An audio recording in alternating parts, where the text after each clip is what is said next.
მარკოზის სახარება, მეორე თავის 13 მუხლი. კვლავ გავიდაო ზღვაზე, მთელი ხალხი მიდიოდა მასთან და იგი იქ ასწავლიდაო მათ. აი ზოგჯერ მიფიქრია, ცდილობს რომ გაექცეს ადამიანებს, მაგრამ ყველგან მიაგნეს. მოსვენებას ვერ პოულობს. იესო გახსოვთ, იესო კეთროვანს რო განკურნავს, სხვათა შორის მარკოზის სახარებაში ამ თავშია. ეუბნება რომ წადი და არავის არ უთხრა. ისე წავიდა და რა გააკეთაო? ყველას მოსდო ამბავი, ისე რომ იესო აი ესე ღიად ვეღარსად ვეღარ შედიოდა. და კაპერნაუმში ძვირფასებო თუ გახსოვთ მარკოზის მეორე თავი, ვიდრე იესო გავა ზღვაზე, იქამდე დავრდომილს კურნავს. გახსოვთ ხომ აი ჭერი როა უხადეს კაცს. ზოგი თეოლოგი ფიქრობს რომ პეტრეს სახლი უნდა ყოფილიყო და ის რომ ჩაუშვა 4 მეგობარმა დავრდომილი კაცი.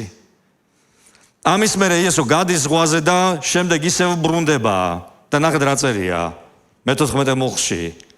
გაიარა და დაინახა საბაჟოსთან მჯდომარე ლევი ალფესი და უთხრა გამომყევი მე ისიც ადგა და გაჰყვა მას. და როდესაც მის სახლში დაჯდა იესოსთან და მის მოწაფეებთან იჯდა ბევრი მებაჟე და ცოდვილი, რადგან ბევრი იყო იქ და მისდევდნენ მას. რა კი ფარისეველებმა და მწიგნობრებმა დაინახეს რომ მის მებაჟეებთან და ცოდვილებთან ჭამდა, მის მოწაფეებს უთხრეს რატომ ჭამს და სვამს მებაჟეებთან და ცოდვილებთან?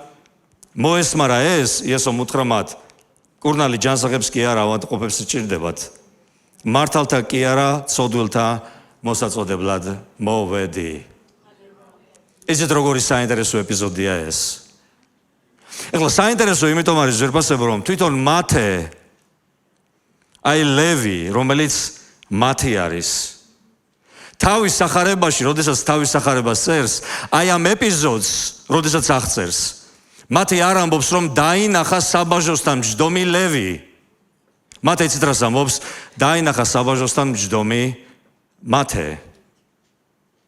იცით ვინები იყვნენ მებაჟეები? მებაჟეები იყვნენ სასტიკი ადამიანები.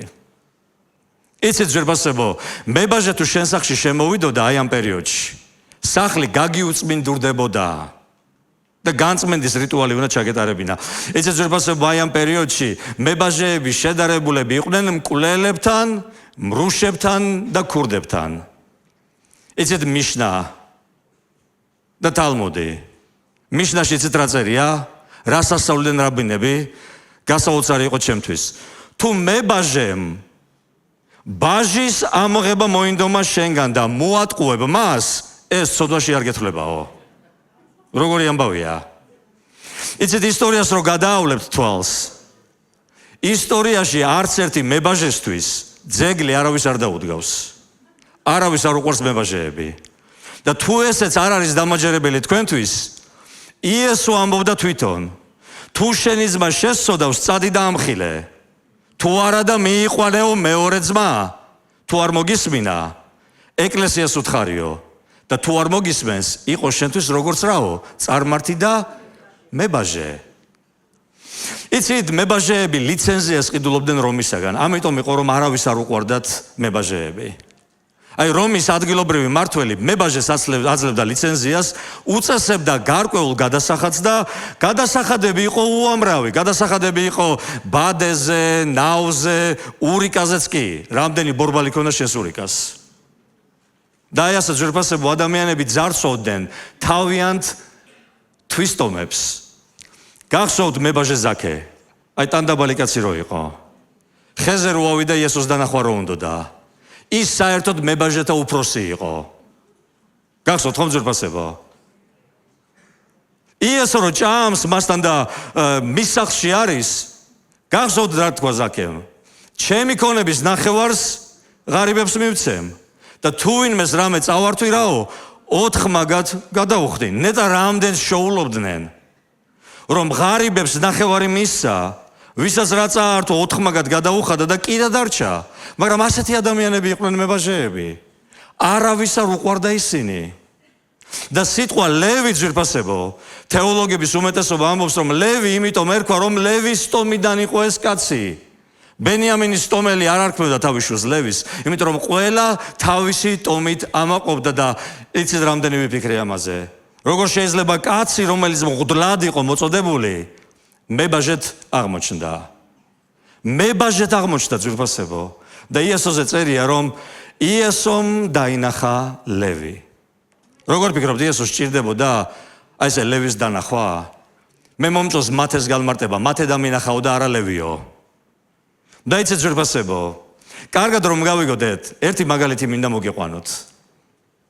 იცით აი ეს აღორძინების პერიოდში თუ სადმე რამე კარგი მარმარილოს ნაჭერს გამოჭრიდნენ ხოლმე, იცით რომ პირველი მიდიოდა იმისთვის რომ მოქანდაკეებს გამოექანდაკათ მარმარილოსგან. იცით აი ცნობილი ქანდაკება არის დავითის ქანდაკება, მიქელანჯელოს ქმნილება. იცით ხომ? დღეს უამრავი ადამიანი ჩადის იტალიაში რომ უბრალოდ თვალით შეხედოს ამ ქანდაკებას. იცით რომ ეს ქვა ყველა ქანდაკებელმა სკულპტორმა დაიწუნა. მიქელანჯელომ დაინახა ეს ქვა, იცით რა თქვა? ამ ქვაში ანგელოზია გამომწყდეული და მე ის უნდა გავანთავისუფლო და კითხვა მინდა დაგისვათ. როდესაც იესოზე წერია, იესომ დაინახა ლევი, როგორ ფიქრობთ, ლევი დაინახა თუ მათე? ჩვენ ადამიანებს ძვირფასებო ხშირად ისე უყურებთ, როგორც არ უნდა უყურებდეთ. როგორი კარგია არა, როდესაც ვქადაგებთ ხოლმე ღმერთმა დაგინახა შენ. არა ძვირფასებო. და ღმერთმა მართლაც დაგინახა შენ. მართლაც დამინახა მე. და ღმერთი არის ღმერთი, რომელიც ხედავს, გიყურებს და როგორ მახარებს აი ეს წინადადება და დაინახა იესომ ლევი. და როგორ მინდა ეს ძვირფასებო ჩვენს თვალები გქონდეს ახერილები და ისე უყურებდეთ ადამიანებს, როგორც ღმერთს უნდა რომ უყუროთ ადამიანებს. რამდენჯერ არის ადამიანს უყურებ და აი მისი მდგომარეობიდან გამომდინარე ვიცით ხოლმე ადამიანის შეფასება და ლევი მისი მდგომარეობიდან რომ შეგეფასებინა არაფრად არ იყო დასაძახებელი. მაგრამ იესოზე წერია და დაინახა იესომ ლევი. იცით მათე როგორ ადამიანად იქცა ძვირფასებო? დღეს მათეს სახარებას ვკითხულობთ. ეთიოპიაში იქადაგა, სირიაში იქადაგა, სპარსეთამდე ჩავიდა. რატომ იცით ძვირფასებო? იმიტომ რომ იესომ დაინახა ლევი. დაინახა მათე. დიდება უფალი იესო ქრისტეს. ჩვენ ადამიანები ისე ვართ მოწყობილები, რომ ჩვენ თავსაც კარგად ვერ უყურებთ. ამენ. ზოგჯერ ისე არის ხოლმე რომ ჩვენის თავის დანახვაც არ შეგვიძლია. ერთხელ ერთ საუბარს მოусმინე და იმდენად კარგი საუბარი იყო რომ ერთხელ ერთი ხუცესი ელაპარაკებოდა ერთ ადამიანს თავის ეკლესიაში, რომელიც იყო მანქანებს აკეთებდა ეს კაცი, მექანიკოსი, ხომ? აი მექანიკოსი. და როდესაც ხუცესს მოუთხრა, არ გბეზრდებაო მანქანის შეკეთება? იცით რა უთხრა ამ კაცმა? ხუცესო, შენ არ უყურებო ჩემს საქმეს ისე როგორც მე უყურებო. მე მანქანის შემკეთებელი კი არ ვარო. მე ვარ გარანტიო იმისა, რომ ადამიანი თავის ოჯახთან ერთად, როდესაც ჩაჯდებაო მანქანაში, გარანტირებულად მივა დანიშნულების ადგილამდეო. როგორი შეხედულებაა რა? ხუცესი უყურებდა რომ მექანიკოსია. ეს კაცი ამბობს რომ არა, მე გარანტია ვარ იმისა, რომ ადამიანი დაზღვეულად უნდა მივიდეს სახლამდე. დიდება უფალი იესო ქრისტეს. და ჩვენ ძვირფასებო, თუ ჩვენ გვინდა იესოს გავყვეთ და გვინდა რომ იესოს მოწაფეები ვიყოთ, დამიჯერეთ, ჩვენ დაგვჭირდება ადამიანებს უყუროთ არა ისე, როგორც ჩვენ ხედავთ, არამედ ისე, როგორც ღმერთი უყურებს. დიდება უფალი იესო ქრისტეს. ნუ მიყურებ როგორც ლევის. შემომხედე როგორც მათეს. იცით ამას იმიტომ ვამბობ ძვირფასებო, რომ მე მახარებს ის, რომ აი ჩვენ რამდენჯერ არის რომ უყურებთ ადამიანებს და ვხედავთ ადამიანებს, არა ისეთებს როგორებიც არიან, არამედ ისეთებს როგორებიც იქნებიან, როგორებიც უნდა იყვნენ. წარმოგიდგენიათ რომ ღმერთი გამოდმებით ჩვენი მდგომარეობისგან გამომდინარე, ყოველთვის ჩვენი მდგომარეობის და გამომდინარე, აი რაღაცეებით გვაფასებდეს და რაღაცებს, არა ღმერთი არის ძვირფასებო. და მე მახარებს ის რომ იესომ დაინახა ლევი. და ეს ჩაწერილი გვაქვს რომ თუ იესომ მებაჟეს მოუწოდა, მეც მომიწოდებს ღმერთი. დიდება უფალი იესო ქრისტეს. ალელუია. დიდება უფალს. შემდეგ იცით რა წერია? წერია რომ დაუძახა. და დაუძახა ძვირფასებო ნიშნავს იმას რომ დაიმგზავრა. აი ერთი არის ადამიანს დაუძახო და მეორე არის დაინახო და მეორე არის დაუძახო და დაიმგზავრო. მე ახალი მორწმუნე რომ ვიყავი ძვირფასებო ეკლესიას ეს ძალიან კარგად გვესმოდა. ადამიანის დანახვა და ადამიანის დაძახება. და ამას მე ვეძახი ხოლმე ცხოვრება მაგალითი იყავი ყველა იმ ადამიანისათვის, რომლებიც შენს გარშემო დადიოდნენ. აი, წყებსების კონფერენციაზე სპარტაკის კარგად ამბობდა, წყებსის სპარტაკი, რომ იცი რა არის, ზოგჯერ ადამიანები ამბობენ, რომ მე რას მიყურებ, აბა ვის უნდა ვუყურო? იცით ძვირფასებო, რომ მსახურება არ არის მარტო დანახვა, მსახურება არის დაძახება და დამგზავრება. 3 წელიწად ნახევრის განმავლობაში იესომ დაინგზავრა ეს ადამიანები და როგორ ფიქრობთ, იყო თუ არა იესო მაგალითი მათთვის? ასწავლიდა თუ არა ბევრ რამეს.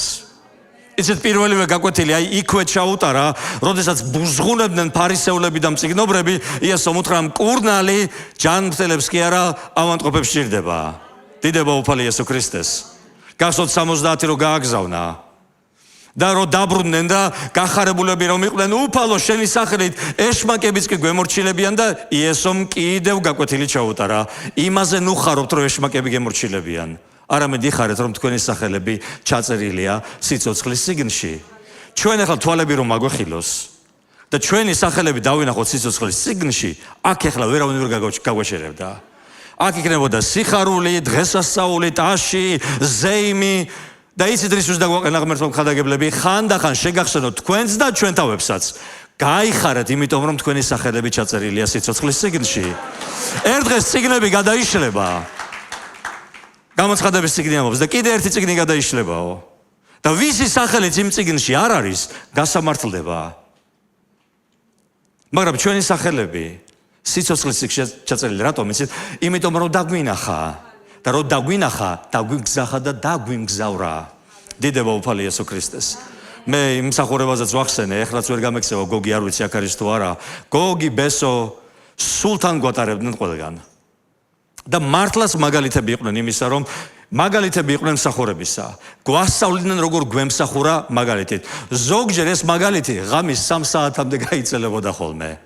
არ ვიცი, გოგიზე ვბრაზდებოდი ხოლმე, ნეტა რისი ძალა აქვს ამ კაცს, რომ 4 საათი შეუძლია დაჯდეს ადამიანთან და მოусმინოს ყველა მისი პრობლემა. მე 10 წუთის მერე რეცეპტი მაქვს ხოლმე გამოწერილი. დრო მოვიდა რომ გაიზარდო წადი სახში და უშველე შენს თავს. მაგრამ არა, გოგი დაუჯდება, უსმენს და რამდენჯერ არ იყო ხოლმე, იცით რომ აი მithქვია რომ გოგი დრო ხო არ მოვიდა რომ სახში წავიდეთ, მაგრამ იცით ზურბასებო, მაგალითი იყო ჩემთვის. თუ როგორი უნდა იყოს ადამიანი, რომელიც იესოს მიყვება, რომ მას უნდა კონდეს მოსმენის უნარი. დიდება უფალი იესო ქრისტეს. იცით რამდენი ადამიანი იყო ჩემთვის მახარებლობის მაგალითი. მახარებლობის მაგალითი. აი რო იტყოდნენ ხოლმე ავტობუსში ვიქადაგეო და მეტროში ვიქადაგეო ხომ და იცით ადრე იყო ხოლმე ასე. ერთმა თქვა და არ მავიწდება დღემდე. მეტროში რო ჩავდივარო, იქაც არ ვკარგავო დროოსო მეო და სახარება მაქვსო, გადავშლიო და ვკითხულობო და მეც მინდოდა რომ მაგალითი ყოფილიყავი ამის. და სადაც დავდიოდით ადრე ყველგან აი მეტროში რო ჩავიდოდი ხოლმე, სახარებას გადავშლიდი, დავждდებოდი ხოლმე ერთი აქედან კითხულობდა, მეორე იქიდან. ერთხელ მახსოვს, უნდა გადამეშალა და ამან მითხრა რომ ჯერ არ გადაშალა, ბოლომდე არ ჩავსულვარო. მაგალითები იყვნენ ძვირფასებო. და იესო მაგალითი იყო მორწმუნეებისათვის. და ეს უბრალოდ გაკვეთილს გვასწავლის ჩვენ, რომ ჩვენც მაგალითები უნდა ვიყოთ სხვებისათვის. დიდება უფალი იესო ქრისტეს. იმსახურებ, ნუ რა ვიცი, აბა ჯერ ხასიათზე ვერ ვარ. ეს არ არის მაგალითი ძვირფასებო. მაგალითი უნდა ვიყოთ რწმენაში, მაგალითი უნდა ვიყოთ საქმეში და თუ ჩემი არ გჯერავ ძვირფასებო. აი ახლა რამოდენიმე მოხს გაჩვენებთ წმინდა წერილიდან თუ როგორ უნდა ვიყოთ მაგალითები ადამიანებისათვის. დიდება უფალი იესო ქრისტეს. ამენ ძვირფასებო. ნახეთ, რას ამბობს წმინდა წერილი. საქმე მოციქულთა მე-11 თავი, 23-26 მუხლები. როდესაც მივიდა და იხილა ღვთისმადლი, ბარნაბაზეა ლაპარაკი. გაიხარა და ყველას შეაგონებდა წრფელი გულით დამკვიდრებული იყვნენ უფალში.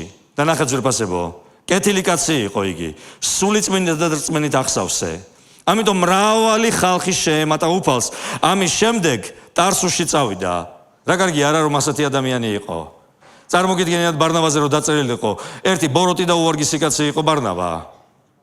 არანაირი მაგალითი არ იქნებოდა, ხომ ძვირფასებო? მაგრამ წერია რომ კეთილი კაცი იყო, წრფელი გულით, ის სული წმინდით იყო სავსე ძვირფასებო. და ნახეთ რა გააკეთა ბარნაბამ. ამიტომ მრავალი ხალხი შეემატა უფალს. ამის შემდეგ ტარსუსში წავიდა საულეს მოსაძებნად. აი ესეთი დიდი კაცი როგორც პავლე იყო, ისიც ზურბასებო რომ იმასაც დანახვა ჭირდებოდა. და იმასაც ჭირდებოდა დაძახება და დამგზავრება. და იცით ბარნაბამ რა გააკეთა? ბარნაბამ საულე, პავლე ჩამოიყვანა ანტიოქიის ეკლესიაში. და წლების განმავლობაში ემსახურებოდნენ ღმერთს, დიდება უფალი იესო ქრისტეს. დაინახა პავლე, დაუძახა პავლეს და დაიმგზავრა პავლე და ბარნაბა მართლაც მაგალითი იყო პავლესათვის. აი პავლე და ბარნაბა მეორე მისიონერულ მოგზაურობაში რომ მიდიან, პავლე გაჯიუტა და თქვა მარკოს არ წავიყვანო ჩემთანო. მაგრამ ნახეთ ბარნაბა როგორი ადამიანი იყო, მაშინ ერწმუნებოდა ხოლმე ადამიანებს, როცა სხვებს აღარ ჯეროდათ. და ისეთ ადამიანად გაიზარდა ძვირფასებო მარკოზი, რომ პავლე თავისი პატიმრობის დროს სთხოვს ტიმოთეს, რომ ჩამოხვალ, აუცილებლად წამოიყვანე მარკოზი. იმიტომ რომ გვერდში მედგა მე ის დიდება უფალი იესო ქრისტეს. ხომ კარგი ასეთი ადამიანები, რომლებიც ხედავენ და რომლებიც გეძახიან, დაგიმგზავრებენ და მაგალითები ხდებიან შენს ცხოვრებაში. დაივიწყეთ ძვირფასებო ეს წინადადება ძალიან ცუდი წინადადება არის ეკლესიაში. მე რას მიყურებ? არა გიყურებთ. შენს გიყურებენ, მეც მიყურებენ, შენ გვერდზე მჯდომსაც უყურებენ და ჩვენ მაგალითები უნდა ვიყოთ ერთმანეთისათვის. ჩვენს რწმენაში, ჩვენს საქმეში, ჩვენს საუბარში, დიდება უფალი იესო ქრისტეს. კიდე გინდათ მაგალითები? აი რა კარგია რომ მთხოვეთ, იმიტომ რომ უნდა წაგეკითხოთ ეს მაგალითები. 1 პეტრეს 5:3. ნუ იბატონებთო ღმერთის სამკვიდროზე, არამედ მაგალითი იყავი სამწყსოსათვის. დაუძახე და მაგალითი გახდი მათთვის. 1 ტიმოთე 4:12. აბუჩა და არავინ აგიგდოს შენი სიჭაბუკის გამო, არამედ ნიმუში იყავი მორწმუნეებისათვის. სიტყვაში, საქმეში, სიყვარულში, სულში, რწმენაში, სიწმინდეში. კიდევ ერთი მუხლი, 2 ტიმოთეს მიმართ წერილი, 3 თავი, 10-11 მუხლები. შენ კი მე მომყევი მოძღვრებაში, ქცევაში, ჭეშმარიტებაში, დიდსულოვნებაში, სიყვარულში, მოთმინებაში, დევნებში, ტანჯვებში, დიდება უფალი იესო ქრისტეს. საოცარი არ არის ძვირფასებო, რომ პავლეს სითამამე ჰქონდა იმისა, რომ ეთქვა, შენ მე მიყურე. დღეს ადამიანებს ვეუბნებით, ნუ მიყურებ. მაგრამ პავლე ამბობდა, მიყურე და ისწავლე ჩემგან. იმიტომ რომ მე მაგალითი ვიქნები შენთვის, დიდება უფალი იესო ქრისტეს. პავლე იმასაც ეუბნება, თუ არ ვცდებით თესალონიკელებს, რაც ჩემგან მოისმინეთ, იმაში დარჩით და მშვიდობის ღმერთი იქნება თქვენთან. განა მარტო მოისმინეთ, არამედ დაინახეთო პავლე ამბობს. ამენ ძვირფასებო. ასე რომ ამოდი მოვიშიროთ ეს აზრი იმისა, რომ ნუ მიყურებ, გინდა თუ არ გინდა, მაინც გიყურებენ და მაგალითები უნდა ვიყოთ ადამიანებისათვის. დიდება უფალი იესო ქრისტეს. ამენ ძვირფასებო. იესო უდიდესი მაგალითი იყო მათთვის ყველაფერში. მაგალითი იყო ლოცვაში, მაგალითი იყო მარხვაში, მაგალითი იყო მსახურებაში, მაგალითი იყო მისი ქცევით, საქმით, სიტყვით. მოწაფეები ისე იყვნენ მოხიბლულები ძვირფასებო, რომ პეტრე, ხომ? აი შეხედეთ მათ ცხოვრებას, მათ თავმდაბლობას, მათ მსახურებას და ყველაფერში მაგალითი იყო. პეტრესთვის იესო მაგალითი იყო ფეხბანვის დროს ძვირფასებო. გახსოვთ პეტრე რო ეუბნება უფალო, შენ უნდა დამბანაო ფეხებიო. შენ უფალი ხარ, მე ერთი მეთევზე ვარ. გახსოვთ იესო რას ეუბნება? თუ არ დაგბან ფეხებს, წილი არ გექნება ჩემთან. მე პეტრე ფეხები კი არ თავის დამბანეო, უფალო სულ მობანავეო. და ეუბნება აღარ გჭირდება სრულად ბანაობა. ერთი ფეხების დაბანა არის საკმარისი. დიდება უფალი იესო ქრისტეს. აი ეს ლევის მოწოდებად მათე ციცით როგორ იყო, რატო იყო მათე ასეთი, აი როგორ კარგად წერია. ისიც ადგა და რაო, გაყვაო მას. იცით რას ნიშნავდა მებაჟესთვის უბრალოდ ადგომა და გაყოლა? აი მეთევზე შეეძლო რომ დაბრუნებოდა თავის პროფესიას. იცოდით ეს? გახსოვთ პეტრე რო ადგა და თავის პროფესიას დაუბრუნდა. მაგრამ იცით რომ მებაჟეები ასე არ იყვნენ. მებაჟე, რომელსაც რომისაგან ლიცენზია ჰქონდა მებაჟეობის, თუ ის მებაჟეობაზე უარს იტყოდა, იცით რომ ვეღარასოდეს ვეღარ დაუბრუნდებოდა თავის საქმეს. იცოდით ეს? მისთვის ეს საქმე იყო, აი როგორ იცით, რომაელები აღარ ენდობოდნენ იმ ადამიანს, რომელიც უარს ამბობდა ასეთ საქმეზე. მათაზე წერია ადგა და გაყვა, ყველა გზა მოიჭრა უკან დასაბრუნებელი. აღარაფერი დარჩა უკან. ის სრულად და მთლიანად გაყვა იესო ქრისტეს. და ის მართლა მიმდევარი იყო უფალი იესო ქრისტესი. დიდება უფალი იესოს. მაგრამ ლევი იყო. უფალმა მათე დაინახა, დაუძახა, გაყვა და ბოლოს ძვირფასებო ისე თქმა წმინდა არის ის, რომ მსახურებაში გაუშვა. დიდება უფალი იესო ქრისტეს. იცით, ყველა მორწმუნის ცხოვრებაში არის 3 პერიოდი და ამ 3 პერიოდს ვერ გავექცევით. პირველი პერიოდი არის ღმერთისგან დაძახების პერიოდი, როცა ღმერთი ეძახის ადამიანს. აქ უამრავი ადამიანი არის ღმერთისგან დაძახებული, ძვირფასებო. მეორე ეს არის ზრდის პერიოდი. როცა ყველა ჩვენთაგანი ვიზრდები და ვითარდებით უფალში. და მესამე ეს არის ასპარეზზე გამოსვლის პერიოდი. და ბევრი ის ადამიანი ძვირფასებო, რომელიც დროზე ადრე გავიდა ასპარეზზე, იცით რომ დაეცა მსახურებაში. არ შეიძლება დროზე ადრე ასპარეზზე გასვლა.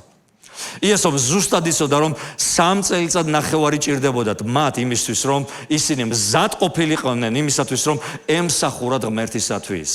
დროზე ადრე ისინი, იცით დროზე ადრე იმ 3 წელიწად ნახევრის განმავლობაში იესო ავარჯიშებდა ბევრ ამაში. ავარჯიშებდა ლოცვაში, ავარჯიშებდა გახსოვთ ბოროტისული რო ვერ განდევნეს. და იესო მისის უთხრა, როდემდე უნდა ვიყო თქვენთანო? ვერ განდევნეს მოწაფეებმა ბოროტისული.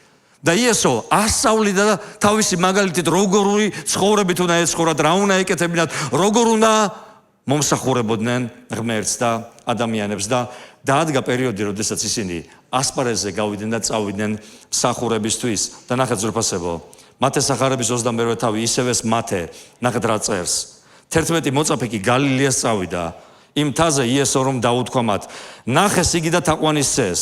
ზოგიერთი კი დაეჭდა. მოვიდა მასთან იესო და უთხრა, მოვიდა მათთან იესო და უთხრა, მოცემული მაქვს მე მთელი ხელმწიფება ზეცაში და დედამიწაზე. ამიტომ წადით და დაიმოწაფეთ ყველა ხალხი და მონათლეთ ისინი მამის, ძის და სულიწმინდის სახელით, ასწავლეთ მათ ყოველივეს დაცვა, რაც მე გამცნე და აჰა, მე თქვენთან ვარ ყოველ დღე წუთისოფლის აღსასრულამდე. ნახეთ ძვირფასებო, გაშვებაშიც კი არ დატოვა ისინი მარტო. დიდება უფალი იესო ქრისტეს. გაუშვა დეუნება, ნუ გეშინიათ, მე თქვენთან ვიქნები. განამხოლოდ მათთან ყოფნის დროს იყო მაგალითი. სულიწმინდა წარმოგზავნა და ეუბნება, მე თქვენთან ვიქნები. ისი არ იქნება რომ უბლებად დაგტოვებთ. დიდება უფალი იესო ქრისტეს. რატომ გაძლო იცით ეკლესიამ ამდენ ხანს? კი არ გაძლო, აგერ მილიონებით და მილიარდობით ადამიანია დღეს ქრისტიანი. იცით რატომ ძვირფასებო? იმიტომ რომ არიან ადამიანები, რომლებიც ლევის მსგავსად არიან და უფალი ხედავს მათ. მე ეძახის და დაინგზავრებს მათ და საბოლოოდ თვითონ უფალი არის მათი გამწესებელი მსახურებაში. დიდება უფალი იესო ქრისტეს. დიდება უფალი იესო ქრისტეს. და რა კარგია, როდესაც შენი ცხოვრება და ჩემი ცხოვრება ხომ უფლის მიერ არის მომართული. რომ უფალი წარგიძღვება, უფალი გეხმარება, უფალი გელაპარაკება, უფალი წამოგწევს, უფალი გაკურთხებს. დიდება უფალი იესო ქრისტეს. მე თუ არ ვიცი ის რომ უფლის მიერ ვარ დაძახებული, ჩემ მსახურებას ფასი არ ექნება. მე ვერ ვიქნები იესოს მიმდევარი. გამიგეთ ძვირფასებო? და თუ მე იესოს მიმდევარი ვერ ვიქნები, მე ვერასოდეს ვერ მივალ იმ საფეხურამდე რომ განწესებული ვიყო მსახურებისათვის. დიდება უფალი იესო ქრისტეს. დიდება უფალი იესო ქრისტეს. იცით არასოდეს არ უნდა შეუშინდე იმას რომ აი კი გასაგებია ახლა შენ კათედრასთან გახარ და შენ რო ადვილად ლაპარაკობ, არა ძვირფასებო, სულ კათედრასთან არ ვდგარ ვარ მე. ისე რაც კი მორწმუნე ვარ, გინო და არ გინო და მაინც კათედრასთან დაგაყენებდნენ ხოლმე. ძველი მორწმუნეები თუ გახსოვთ. ადრეს მithქვამს მე ლოცვის ჯგუფში მივედი და სულ არ ვიცი 1-2 კვირის მორწმუნე ვარ, 3 კვირის მორწმუნე და გოგიმ და ბესომ დააგვიანეს. და მაშინ დებმა მითხრეს იქ რომ ძმა შენახარო და შენ უნდა გითხრაო სიტყვა. მე უთხარი, მე რა უნდა გითხრათ, კაცო, 2-3 კვირა რაც ეკლესიაში დავდივარ, არაო, თუ ძმა ხარ, ესე იგი მოწოდებული ხარო. დღეს მარტო ძმებზე არ ვამბობთ ამას, ყველადაც მოწოდებული არის ღმერთისაგან. მაგრამ იცით ძვირფასებო, ჩემი მსახურება და ჩემი თავი მახსოვს. ჩემი პირველი გადაგებაც მახსოვს, იესოს უყვარხართ მეთქი და ვიტირე და დავჯექი. და მივხვდი და ვთქვი რომ მეთქი იმ დროს ასევე მივხვდი. თურმე არ ვიყავი მართალი, რომ ლაპარაკი მე უთხარი ჩემი საქმე არ არის. მოვალ ვილოცებ და წავალ, მაგრამ ვინ მოგასვენა? მეორე კვირას ისევ დააგვიანეს და ისევ შენ უნდა თქვაო. მესამე კვირას ისევ დააგვიანეს, მეოთხე კვირას აღარ დააგვიანეს. და მეოთხე კვირას უკვე გავბრაზდი იმაზე, რატომ მოვიდნენ თავის დროზე მეთქი, იმიტომ რომ მივეჩვიე იმას, რომ დამინახეს. დღეს ისეთ ადამიანები ხშირად და ამას იცით რატომ მომძერფასებო? ამას გაბრაზებული არ ვამბობ, იმიტომ რომ დანახული ვარ. და მსახურებაშიც ვარ და ვემსახურები ღმერთს. და შემეძლია გულწრფელად და ღიად ვილაპარაკო. ზოგჯერ არის ხოლმე ადამიანი ვეუბნებით ხოლმე რომ აი დამინახე და აი არ შეიძლება ძვირფასებო ჩვენ უნდა ვხედავდეთ ადამიანებს. არა მარტო უნდა ვხედავდეთ, უნდა დავიმგზავროთ ადამიანები და დამგზავრებულები მე მსახურებაში უნდა განვაწესოთ.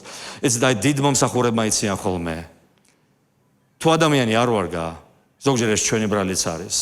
იმიტომ რომ ვერ დავიმგზავრეთ სწორად, ვერ დავინახეთ და ვერ დავიმგზავრეთ. ჩვენ ზრდასებო გამოდმებით უნდა შეგვეძლოს ადამიანებში მათეს დანახვა.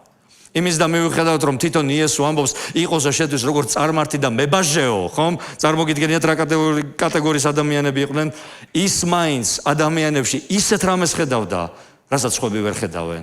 და ღმერთმა თვალები აგვიხილოს, რომ ჩვენ საოჯახო ჯგუფებში იქნება თუ პატარა ეკლესიებში იქნება თუ სადაც არ უნდა ვიყოთ, ხედავდეთ ადამიანებს არა მხოლოდ ისეთებს როგორებიც არიან, არამედ ისეთებს როგორც ღმერთი ხედავს.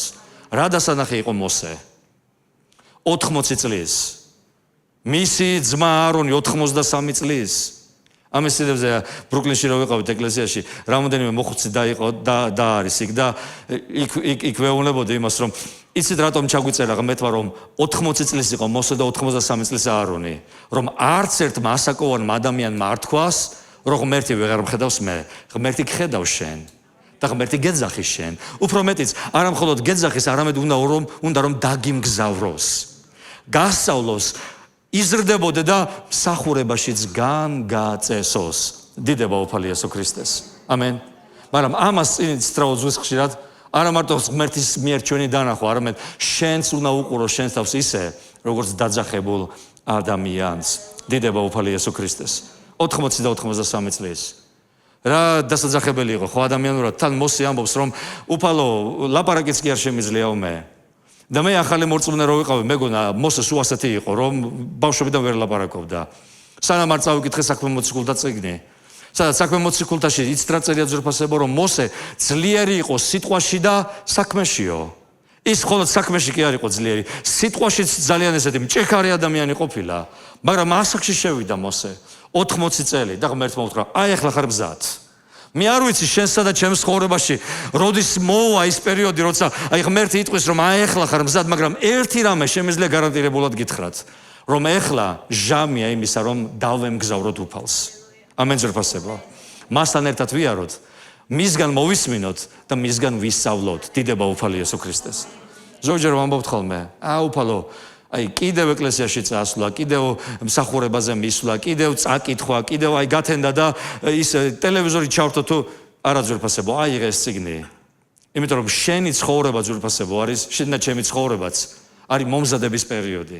მომზადების პერიოდი რაღაცა კარგისთვის. და ერთ საიდუმლოს გეტყვი ძვირფასებო. მოდით ახლა ნუიფიქრებთ იმაზე, რომ აი ეკლესიაში რაში უნდა გამოვადგეო ღმერთსო რა. მოდით იფიქრეთ იმაზე, სახლში როგორ უნდა გამოვადგე შენს მეუღლეს და შენ შვილებს. იცით ძვირფასებო, ყურადღებით მომისმინეთ, მე დასასრულისკენ მივდივარ. იცით ძვირფასებო, როგორ ჭირდება შენს მეუღლეს, რომ არ უყურებდე მას როგორც ლევის და უყურებდე მას როგორც მათეს. იცით როგორ ჭირდება თქვენ შვილებს, რომ არ უყუროთ როგორც ლევის და უყუროთ როგორც მათეს.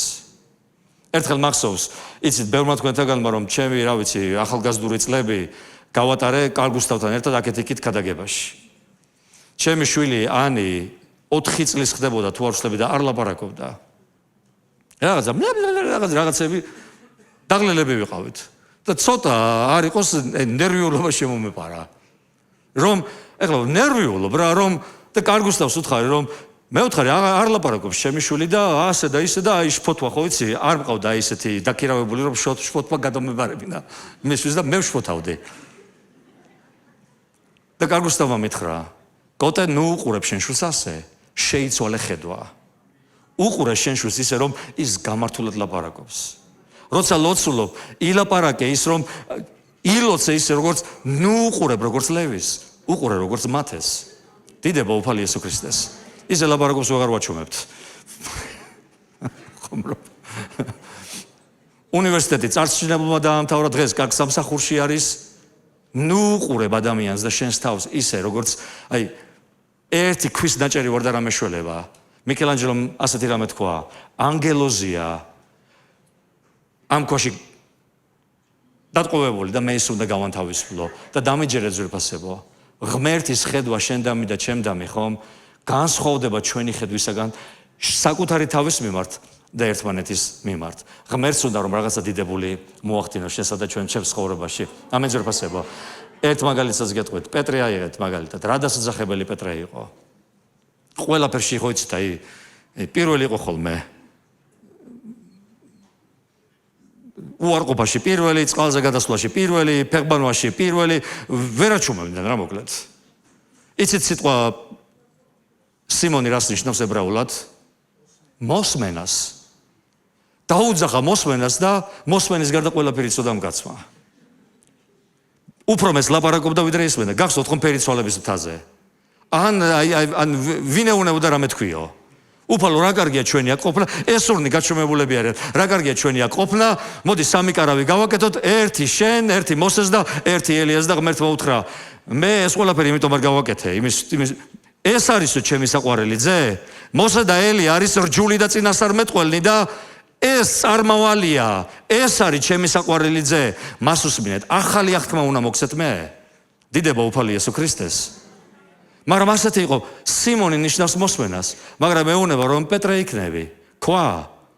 ერთ-ერთი ქვა საძირკველში, სადაც ქვაკუთხედი თვითონ იესო ქრისტე არის.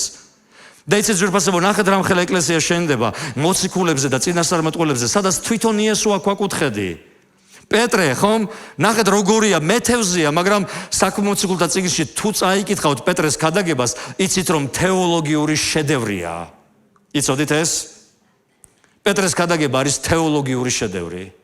იქ რაც პეტრე მილაპარაკა იქ, ამას რაბინებიც კი ვერ ასწავლიდნენ, ასე დალაგებულად, ასე მწყობში, მაგრამ თეოლოგიური შედევრია. წარმოგიდგენიათ, ღმერთს რო ეთქვა ეს სიმონია, მან მოსმენაც კი არ იცის, მაგრამ ეუნება გამომყევი მე და რა უთხრა, ადამიანთა მებადურებად გაქცევთ. იცით იმისთვის რომ და ამ წინადადებით ვასრულებ. იმისთვის რომ შენი ცხოვრება უკეთესობისკენ შეიცვალოს და არ დარჩე ისეთად როგორიც ხარ. შენ უნდა გაყვე იესო ქრისტეს. დიდება უფალი იესოს. და შენი ცხოვრება აუცილებლად გარდაისახება არა მარტო შენთვის, არამედ შენს გარშემო ყოფი ადამიანებისათვის. იესომ დაგინახა, ეხლა ჯერი შენზეა. ლევივით რომ ადგე და გაყვე. ადგე და გაყვე. უფალო ეხლა რა ვიცი, იქ რამოდენიმე ეპიზოდი გახსოვთ? უფალო ნება მომეცი რომ წავიდე და ის დაუმარხო და ესე და ისე და ისე. იესო მომდგება, არ ივარგებს კაცი, გუთანს ხელი მოკიდოს თან უკან იყურებოდეს. განა იესოს არ უნდა და რომ წასულიყო და თავისი მკვდრები დაემარხა, მაგრამ იესო ეუბნება, არა, რომ დაგიძახებ, გამომყევი. მეორე, მესამე, მეოთხე, დაგიძახე, ადექი და გამომყევი. დაგიძახე, იმიტომ რომ რაღაცა ისეც ხედავ, რასაც შენ თვითონაც ვერ ხედავ საკუთარ თავზე და გეძახი, გამომყევი მე. ლევიზე წერია, ადგა და გაყვა და ქვეყანა შეცვალეს ამ ადამიანებმა. იმის გამო, რომ იესოს მიმდევრები იყვნენ. დღეს ჯერი არის შენზე, ჩემზე, ჩვენზე ძახილი არის. ადგები თუ გაყვები მას. თუ გაყვები, შენი ცხოვრება აუცილებლად გარდაისახება.